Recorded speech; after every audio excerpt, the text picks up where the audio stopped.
Pandian store 4 எபிசோடில் தங்கமயிலு plan பண்ண மாதிரியே மீனா, ராஜு 2 பேருமே அழைச்சிக்கிட்டு கடைக்கு போகலான்னு பிளான் பண்ணுறாங்க.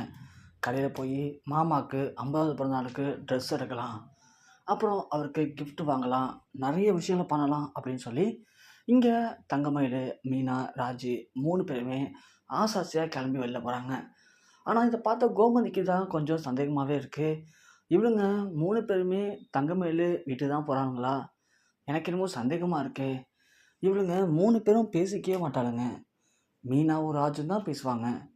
தங்கமயில பார்த்தாலே விலகி போகிற மீனா, ராஜு இன்னைக்கு சேர்ந்து 3 பேரும் ஒன்றா போகிறத பார்க்கும்போது இவளுங்க எதையோ மறைக்கிறாளுங்களா என்னான்னு தெரியலையே. நல்லா இருக்கிற குடும்பத்தில் திரும்பவும் சண்டையை மூட்டி விட்டா இவரை சமாதானம் வேற படுத்த முடியாது அப்படின்னு சொல்லி கோமதி ஒரு வித பயத்துடன் நின்றுட்டுருக்காங்க. இந்த பக்கம் 3 பேருமே பேசிக்கிட்டே போகிறாங்க. எந்த கடைக்கு போகலாம், என்ன வாங்கலாம் அப்படின்னு சொல்லிட்டு. இன்னொரு பக்கம் பார்த்தா நம்ம சக்திவேலும் முத்துவேலும் பேசிகிட்டு இருக்காங்க. பேசிட்டு அதாவது முத்துவேல் சொல்கிறாரு, இந்த ராஜ் இப்படி பண்ணிட்டா, சக்திவேலுடைய பையனான குமாருக்கு இப்போது எங்கே பொண்ணு பார்க்கலாம் அப்படின்ற மாதிரி சக்திவேல்கிட்ட பேசிகிட்டு இருக்காரு. பேசிட்டு சக்திவேலு ரூமுக்கு போனோடனே செம்ம டென்ஷனாக கத்துறாரு குமார் பிடிச்சி. பாடுறா எங்கள் அண்ணனை எப்போ பாரு ஏதாவது ஒன்று பேசி நம்ம லைஃப்பை பிரச்சனை உண்டு பண்ணிகிட்ருக்காரு. நேற்று ஒரு பொண்ணு பார்க்க போனோம். அந்த பொண்ணு வீட்டில் ராஜு ஓடி போன விஷயம் தெரிஞ்சு ரொம்ப அசிங்கமாக பேசிட்டாங்க. எனக்கு ரொம்ப கஷ்டமாக போச்சு. எல்லாத்துக்கும் காரணம் அந்த பொண்ணு தான். அவளால் தான் இன்றைக்கி உனக்கு கல்யாணம் ஆகாமல் இருக்குது. குமார், இதுக்கு முன்னாடி நம்ம விட்டுக்கூடாதா? ஏன்னா எங்கள் அண்ணி சும்மா அழுது அழுது நீலி கனி வடிச்சுக்கிட்டு இப்போது முத்துவேல் அண்ணனையும் மாற்ற ட்ரை பண்ணுறாங்க. இவரும் நேற்று போன இடத்துல பொண்ணு வீட்டில் பேசுகிறாரு. என் பொண்ணு தான் ஓடி போயிட்டா, அதோட விட்டுருங்க அவளை பற்றி நம்ம எதுவும் பேச வேணான்னு சொல்லி அவங்க தப்பாக பேச வரும்போது இவர் கொந்தளிக்கிறாரு. போகிற போக்க பார்த்தா ஒரு வேளை பொண்ணு தானேன்னு சொல்லி மன்னிச்சு ஏற்றுட்டான்னு ஏற்றுப்பார். அப்படி ஏற்றுக்கிட்டாருன்னா சொத்தெல்லாம் நமக்கு வராரா குமார்? ஆமாப்பா, அதுக்கு என்னப்பா பண்ணலாம் நம்ம? ஆமாம், உனக்கு என்ன புரியும்? உனக்கு ஒரு வெங்காயமும் புரியாது. உடனே சொத்தை எல்லாத்தையும் நம்ம பேருக்கு மாற்றணும். இல்லைன்னு வச்சுக்கேன், இன்றைக்கி எங்கள் அண்ணி பொறுமையாக யாருக்கும் தெரியாமல் நகையை எடுத்துகிட்டு போய் அந்த வீட்டில் கொடுத்தாங்க. அடுத்தது என் பொண்ணு கஷ்டப்படுறா, என் மாப்பிள்ளை கஷ்டப்படுறான், அவனுக்கு எதனா பண்ணணும்னு சொல்லி சாப்பிடாம இருந்து சண்டை போட்டு நீலி கண்ணி வடிப்பாங்க. இவரும் கொஞ்சம் அப்படியே கொஞ்சம் கொஞ்சமாக உருகி போய் இந்த சொத்தில் பாதி தூக்கி அவங்கள்ட்ட கொடுத்துருவாரு. இந்த சொத்து எங்கள் அப்பா சொத்து, அதை நானும் எங்கள் அண்ணனும் தான் பாதுகாத்தோம். ஆனால் எங்கள் அண்ணனுக்கு வாரிசு இல்லை, ஒரே ஒரு பொட்டை புள்ள. அதுக்கு ஏதாவது கொடுத்துடலாம் அப்படின்னு தான் நான் நினச்சேன். ஆனால் அவளாக ஓடி போய் கல்யாணம் பண்ணிக்கிட்டா. அதனால் இப்போது உனக்கு கல்யாணம் பண்ணுறதுல கஷ்டமாக இருக்குது. அதனால் அவளுக்கு சொத்து ஒரு குண்டு மணி கூட கிடையாது அவளுக்கு. அது இல்லாமல் அந்த பாண்டியன் வேறு எப்படியாவது சொத்தெல்லாம் ஆட்டே போன்னு நினச்சிட்ருக்கான்டா குமார். அவனுக்கு சொத்து வரவே கூடாது. இப்போ என்ன பண்ணலாம் அப்படின்னா, எங்கள் அண்ணங்கிட்டேருந்து எங்கள் அண்ணனுக்கு இருக்க சொத்தை எல்லாத்தையும் நம்மளே வாங்கிக்க போகிறோம்.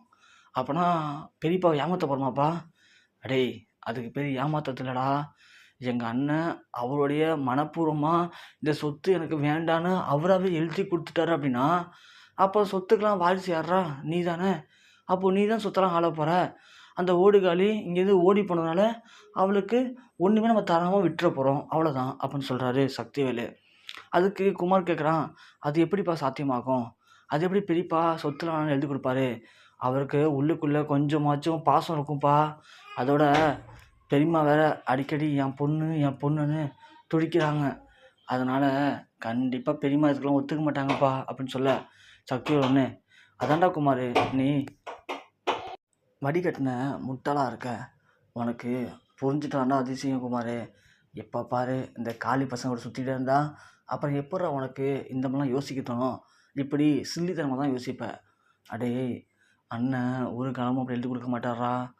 இன்னும் கொஞ்ச நாள் போணுச்சு அப்படின்னா அண்ணி ஏதாவது பேசி அவருடைய மனசை மாற்றி சொத்தில் பாதியை அவருக்கு எழுதி வைக்க ட்ரை பண்ணுவாங்க. ஏன்னா அந்த சொத்தை கஷ்டப்பட்டு சம்பாதிச்சது நானும் எங்கள் அண்ணனும். அதில் அவளுக்கு பங்கு தரணும் அப்படின்றதுலாம் அவசியமே இல்லை குமார். ஆனால் இந்த சொத்தை எல்லாத்தையுமே நாம் எடுத்துக்கணும் அப்படின்னா சீக்கிரமே பண்ணணும். அப்போ தான் அதுவும் முத்துவேல் அண்ணனுக்கு தெரியவே கூடாது. அவருக்கு தெரிய வர காலத்தில் அவரால் ஒன்றுமே பண்ணக்கூடாது. அதுக்காக அவருடைய சொத்தை எல்லாத்தையும் நம்ம எடுத்துப்போம். எடுத்துக்கிட்டு கடைசி காலம் வரைக்கும் நான் இல்லைனாலும் சரிடா குமார், நீ எங்கள் அண்ணனையும் எங்கள் அண்ணியும் பார்த்துக்கோ அப்படிங்க. சரிப்பா, அதெல்லாம் பார்த்துக்கலாம். ஆனால் பெரியப்பாவோட சொத்து எல்லாத்தையும் நம்ம எடுத்துக்கணுங்கிற. ஆனால் பெரியப்பாவுக்கு தெரியக்கூடாதுங்கிற. அது எப்படிப்பா? சொல்கிறேன்டா. இப்போது எங்கள் அண்ணனா வந்து எனக்கு இந்த சொத்துலாம் தேவையில்ல, இந்த சொத்து எல்லாத்தையும் நீங்களே அனுபவிச்சுக்கோங்க அப்படின்னு அவர் கைப்பட எழுதி கொடுத்தாரு அப்படின்னா, அதுக்கப்புறம் அந்த சொத்துக்கு அவருக்கு சம்மந்தமே இருக்காது. ஆனால் அவரை நம்ம பார்த்துக்கலாம்ல அப்படின்னு சொல்ல, அப்படி எழுதி கொடுப்பாரப்பா பெரியப்பா அப்படின்னு கேட்குறான் குமார்.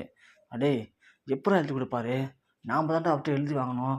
அதாவது முத்துவேலாகிய நான் சம்பாதிச்ச அனைத்து சொத்தையும் எனது தம்பியான சக்திவேலுக்கும் அவருடைய பையனுக்கும் எனது மனப்பூர்வமான சம்மதத்துடன் எழுதி வைக்கிறேன் அப்படின்னு ஒரு லெட்டரில் எழுதி அதை அழகாக பத்திரமா ரெடி பண்ணி அதில் மட்டும் எங்கள் அண்ணன்ட்ட சைன் வாங்கிட்டோன்னு வச்சுக்கேன். அப்புறம் எங்கள் அண்ணன் எது நினச்சாலும் அந்த சொத்தை அவரால் அனுபவிக்க முடியாது. அப்புறம் சொத்தை நமக்கு தானடா அப்படின்னு சொல்ல, இது எப்படிப்பா வாங்க போகிறோம் நாம? அதுக்கு ஒரு திட்டம் இருக்கும் குமார். திட்டத்தை சொல்கிறேன். அதுபடி நீ கரெக்டாக ஃபாலோ பண்ண அப்படின்னா ஈஸியாக இன்னும் 2 நாளுக்குள்ளே சொத்தை நம்ம வாங்கிடலாம். எப்படிப்பா? நான் இப்போது ஃபேக்ட்ரியில் ஒரு புதுசாக ஒரு ஆர்டர் வந்திருக்கு. நல்ல ஆர்டர்ன்னு சொல்லி அவர்கிட்ட நல்ல இன்கம்மை சொல்லி அவர்கிட்ட சொல்கிறேன். அவரும் சரின்னு சொல்லி சைன் போடுறதுக்கு பத்திரத்தை எடுத்து சொல்லுவார், அக்ரிமெண்ட்டெல்லாம். நீ என்ன பண்ணுற? அதே மாதிரி ஒரு அக்ரிமெண்ட்டை அடித்து எடுத்துகிட்டு வா. எடுத்துகிட்டு வந்து அவர் சைன் படித்து பார்ப்பார். படித்து பார்த்துட்டு சைன் பண்ணும்போது கடைசியில் ஏதோ ஒரு பிரச்சனை பண்ணி அந்த டாக்குமெண்ட்டை நாம் எடுத்துடலாம். அதாவது டாக்குமெண்ட்டை கிழிச்சு போகிற மாதிரி கொண்டு வந்துடணும், தப்பு நடந்துச்சு அப்படிங்கிற மாதிரி. திரும்ப நீ போயிட்டு உடனே இன்னொரு செட்டு டாக்குமெண்ட் எடுத்துருவான்னு நான் அவனை சொல்லுவேன். நீ உடனே போய் இன்னொரு செட் டாக்குமெண்ட் எடுத்து வர மாதிரி எடுத்து வரும்போது அதில் நான் சொன்ன அந்த வாசகத்தை எழுதின ஒரு பத்திரத்தை எடுத்துருவான். அதை குறுக்க வச்சு சைன் வாங்கிடுவோம். அப்படி கையெழுத்து வாங்கிட்டோம் அப்படின்னா அதுக்கப்புறம் அண்ணனுக்கும் தெரிய போகிறது கிடையாது. அண்ணன் எந்த காலத்துலேயும் நினச்சாலும் அவங்க பொண்ணுக்கோ இல்லை அவங்க பொண்டாட்டிக்கோ எந்த சொத்தையும் கொடுக்க முடியாது. அப்புறம் சொத்து எல்லாம் நம்ம பக்கம் வந்துருக்குமாரு அப்படின்னு சொல்ல, பா சூப்பராக இருக்குப்பா, சரி நான் போய் செஞ்சு வச்சுருந்துருவா. சரிடா குமார், நேராக நம்ம ஜெராக்ஸ் கடைக்கு போ. சரிப்பா, அங்கே ஏற்கனவே எல்லாம் சொல்லிட்டேன். அந்த ஜெராக்ஸ் கடையில் அவன் ரெடியாக வச்சுருப்பான் பத்திரத்தை ஃபஸ்ட்டு வாங்கிட்டு வா. அடுத்ததாக போய் அந்த லெட்டரை வாங்கிட்டு வந்துடலாம், புரியுதா? சரிப்பா, நான் போய்ட்டு ஒன்று வந்துடுறேன். சரி நீ போ, நான் போய் அண்ணன்ட்ட பேச்சு கொடுக்குறேன் அப்படின்னு சொல்லிட்டு குமார் வேகமாக கிளம்பி போகிறான். குமார் வேகமாக கிளம்பி போயிட்டு நேராக ஜெராக்ஸ் கடைக்கு போகிறான். ஜெராக்ஸ் கடைக்கு போயிட்டு இது மாதிரி அப்பா ஒரு டாக்குமெண்ட் கொடுத்தானாமே. ஆமாம் தம்பி, இருங்க எடுத்து வரேன் அப்படின்னு சொல்லுவோம். இவன் உடனே ஃபோன் பேசிகிட்டு இருக்கான். அந்த டாக்குமெண்ட்டை எடுத்து வராரு. இங்கே சக்திவேலு போயிட்டு முத்துள்கிட்ட சொல்லிட்டு இருக்காரு, அண்ணா இது மாதிரி நம்ம கம்பெனிக்கு புதுசாக ஒரு ஆர்டர் வந்திருக்குண்ணே, நல்ல இன்கம் வரணும் அந்த ஆர்டர் கிடச்சிதுன்னா. அப்புறம் இந்த பாண்டியனே நம்மளை பார்த்து அசந்து போயிடுவான். எப்பட்றா இவங்களுக்கு இப்படிலாம் வருது, வியாபாரம் நடக்குது அப்படின்னு சொல்ல, அப்படியாப்பா நல்லா படித்து பார்த்துட்டியா? இந்த வில்லங்கமும் இல்லையே? இல்லைண்ணே, அதெல்லாம் எந்த வில்லங்கமும் இல்லை. சரிப்பா எடுத்து சொல்லி சைன் பண்ணுவோம் அப்படின்னு சொல்லுவோம். இந்தா குமார் அனுப்பிச்சிருக்கேண்ணே, குமார் காலையிலே போயிட்டான், அதுக்காக அவங்கள்ட்ட பார்த்து பேசிட்டு டாக்குமெண்ட்டை வாங்கிட்டோன்னு சொல்லியிருக்கானே அப்படின்னு சொல்ல, சரிப்பா வரட்டும் பார்த்துப்போன்னு சொல்லிட்டு முத்தூர் உட்காந்துருக்காரு. இங்கே போன குமார் ஃபோன் பேசிகிட்டு இருக்க. குமார் ரொம்ப சீரியஸாக ஃபோன் பேசிகிட்டு இருக்கிறத பார்த்தேன். ராஜு ரோட்டு ஓரமாக பார்க்கும்போது, அக்கா அங்கே பாருங்களேன். என்னடி உங்கள் அண்ணனா? இல்லைக்கா, ஏதோ அவன் ரொம்ப சின்சியராக பேசிகிட்டு இருக்கான், ஒரு நிமிஷம் இருங்களேன் வரேன் அப்படின்னு சொல்லிட்டு, ராஜு இரு ராஜு அப்படின்னு சொல்ல, இருக்கா வரேங்க்கா அப்படின்னு சொல்லிட்டு குமார் என்ன பேசுகிறான் அப்படிங்கிறத போய் ராஜு பொறுமையாக கால் வாங்குறாங்க. அதில் இந்த முத்தல் சொத்து எல்லாத்தையும் நாங்கள் இன்றைக்கி வாங்க போகிறோம், அப்புறம் நாங்கள் இருக்கிறதே பெரிய பணக்காரங்க இந்த ஊரில் நாங்கள் தான் அப்படிங்கிற மாதிரி குமார் பேசலாம் கால் வாங்குவோம். ராஜுக்கு சந்தேகம் வருது. உடனே அந்த ஜாஸ்திக்கு உள்ளே போகிறாங்க. ஜாஸ்திக்கு உள்ளே போனால் வெளியில் அந்த ஆள் எடுத்து 2 டாக்குமெண்ட் வச்சுருக்காரு.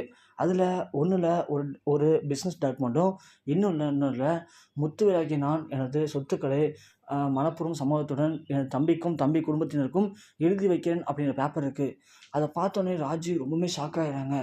ஆனால் பாவீங்களா, இதை வச்சு தான் அவன் பேசிகிட்டு இருக்கானா, இது எப்படி தான் அப்பாவுக்கு சொல்லி ஆகணுமேன்னு சொல்லிட்டு நேராக மீனாவை கூப்பிட்றாங்க. மீனா வந்தோடனே மீனாவுடைய நம்பர்லேருந்து அதை அப்படியே 2த்தையும் ஃபோட்டோ பிடிச்சி சக்திவேலுக்கு தெரியாமல் முத்துவேல் நம்பருக்கு அனுப்புகிறாங்க. ராஜு அமுச்சிட்டு முத்துவேல் நம்பருக்கு மீனாஸ்லேருந்து ஒரு மிஸ்கால் கொடுக்குறாங்க. மிஸ்கால் வந்தோடனே இங்கே முத்துவேல் டக்குன்னு பார்க்குறாரு, ஒரு வாட்ஸ்அப்பில் ஒரு ஃபோட்டோ வந்திருக்கு. என்னென்னு ஓப்பன் பண்ணி பார்த்தா அதில் எல்லாமே இருக்குது. அதை பார்த்தோன்னே முத்துவேலுக்கு ரொம்ப ஷாக்கிங்காக இருக்குது.